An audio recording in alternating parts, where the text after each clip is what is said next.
नमस्कार मंडळी, आजच्या भागात आपण पाहणार आहोत की नंदिनी सँडीला कन्व्हिन्स करते की तू खरी खरी साक्ष दे म्हणून. सँडी ही कबूल होतो खरी साक्ष द्यायला. नंदिनी सँडीला घेऊन घरी येते आणि सर्वांना सँडी सांगतो की वसू आत्यानेच सांगितलं होतं त्याला आणि दीपकला की नंदिनीला किडनॅप करा आणि तिला मारून टाका.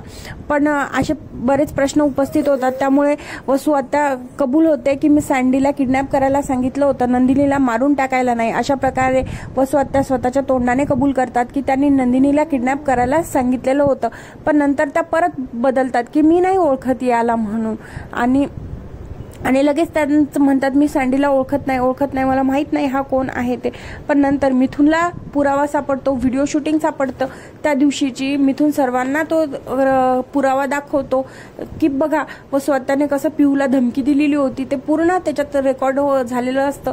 अशा प्रकारे मिथुन नंदिनी बाजूने साक्ष देतो आणि अशा प्रकारे वसू आत्याचा खोटा चेहरा आजच्या भागात आपल्याला बघायला मिळणार आहे. तो सर्वांसमोर खोटा चेहरा वसू आत्यांचा आलेला आहे. आता पुढच्या भागात बघूया आपण काय होतं ते. थँक्यू.